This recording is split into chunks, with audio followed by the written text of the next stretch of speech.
up guys, it's Mark Yoon, and today I'm bringing you another hopefully exciting video. We got a response from Capcom. There was an article that was published, and along with it there was a tweet on Twitter by Ono Yoshinori as the Street Fighter V network adjustment patch has been released on February 18th.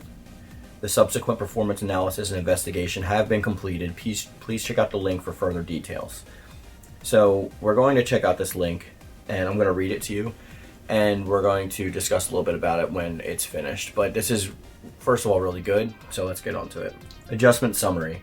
Reduce the impact of one-sided rollback affecting the leader user when the connection between the two users' online match is out of sync. By doing so, the input corrections between the leading user, and the subsequent user are now expected to be more smooth and accurate. Adjustment details. Changed rollback frame value variable based on the ping with the opponent, which I was talking about yesterday, updates the ping value to its actual value every second instead of updating it to the average ping value over the last 8 seconds. The ping will now attempt to resync when inputs cannot be synchronized within the maximum rollback frame allowed, which we'll go back to this because this has got some important data on it.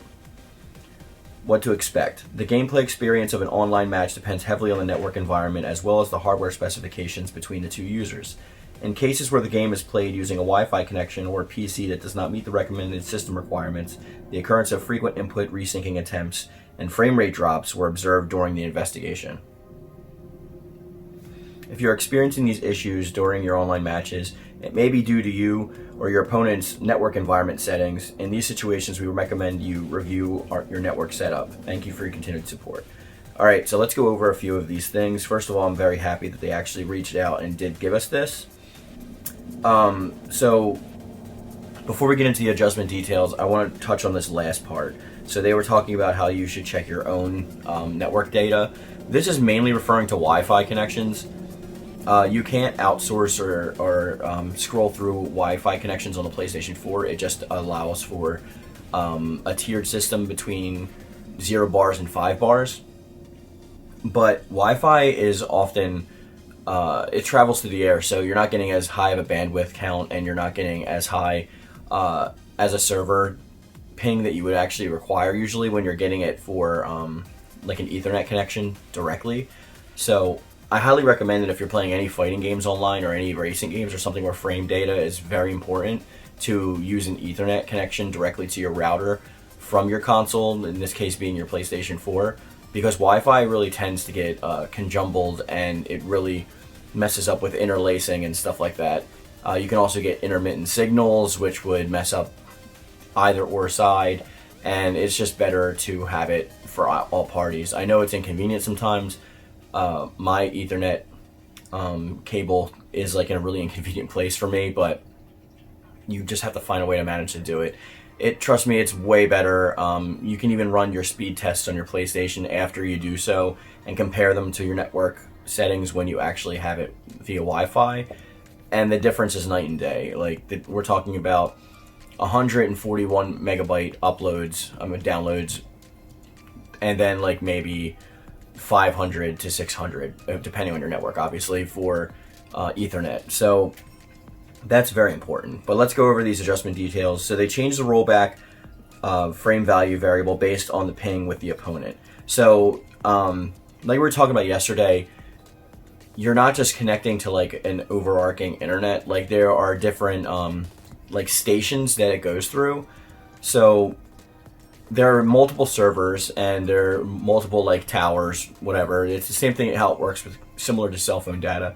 Like you're going to connect to the nearest server, and that's going to also connect to the server of the person that you're playing. So when the servers are further apart, there's obviously less bandwidth, and you have to worry about ping data. So you're going to lose data interference, which results in frame drops. So when you're playing with somebody whose server is further away from yours, let's say like we used the example yesterday, New Jersey with Asia. Let's be more specific. Let's do New Jersey with someone playing from South Korea. So if you're connecting not only to your server but their server as well, because your characters are loaded on screen together at the same time. So not only are you dealing with latency and frame issues, you're also dealing with space. And changing the flag on your profile, that doesn't connect you to the servers from that area.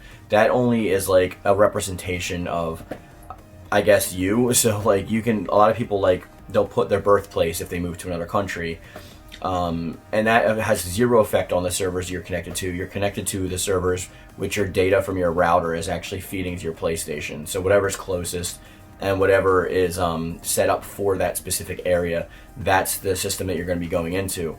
Which is why it doesn't matter how good your internet is, if you're going with somebody far away, it's always going to be bad. I mean, you can test this yourself. You can play against people in Japan and set a Japan flag, and it's going to be way worse than, it's going to be the same as if you didn't do it at all.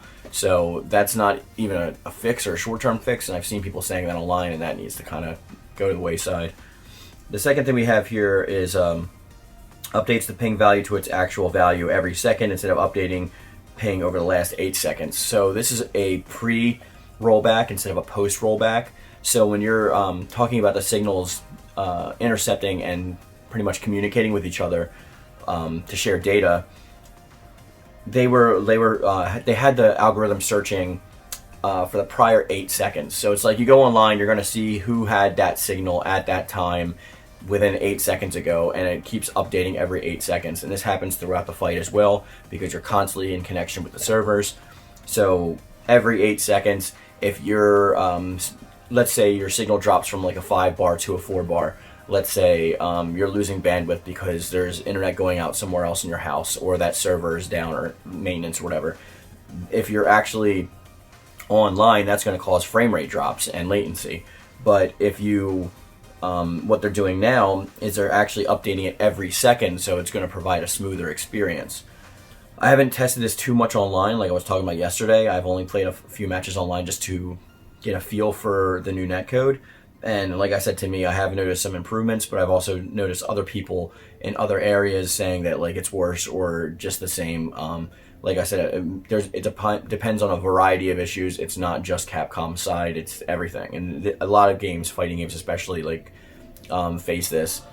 So the game will now attempt to resync when inputs cannot be synchronized within the maximum rollback frame allowed. So the rollback frame was what they were saying before, is the average was 8 seconds, and now it's every second. So it's saying that it's going to automatically try to resync or reconnect every second if there's no connection within that time frame. So that's going to allow for a much, I want to say, smoother transitional period between the searches, because if you're searching every 8 seconds and then you're trying to resync for the next 8 seconds, 8 seconds in a fighting game is a big deal, especially when these matches are like, what, a minute long? So we're talking about like 1/8 of like the entire match almost. So every 8 seconds, if you're trying to resync for, let's say, 2 connection cycles, so that goes to like 16 seconds. That's a big deal in a fighting game. You're gonna have super frame rate drop where it looks like you're running on like a claymation screen and somebody else may be on PC, and they're gonna whoop you because they're gonna have a direct Ethernet connection. They have network stabilizers like built in and set up right on there. They have like internal antenna that actually signal boost, so you're gonna run into problems. That's why I suggest that you definitely go with Ethernet. So all in all, I think what they're telling us to expect and what we should be expecting are similar and in similar categories, but we know about the things that we can do to help boost our signals when we're playing online. It's not always the case. You can call your internet provider and get an extra router. They may charge you a small monthly fee, but you can get an extra router for a separate room.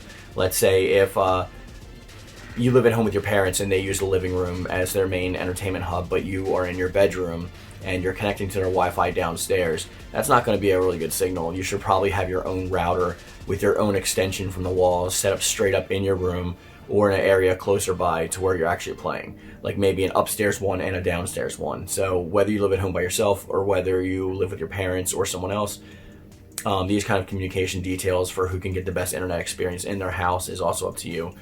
I'm not saying this as like a determining factor for this is what you need to do, and it's not Capcom's fault, because it's a fault lays on both parties. I know that I hardly ever have internet problems, but that's because I live in New York City and the internet here is great. I mean, it's nowhere near compared to Seoul or like Tokyo, but it's good compared to the rest of America. and my Ethernet is directly plugged into my PlayStation, which is almost directly next to my router, so that's why I rarely get any issues. But I do run into a lot of issues when the other person has less than perfect signal, and even if they have a perfect signal, it depends on the region that they're playing from, because you can search by region.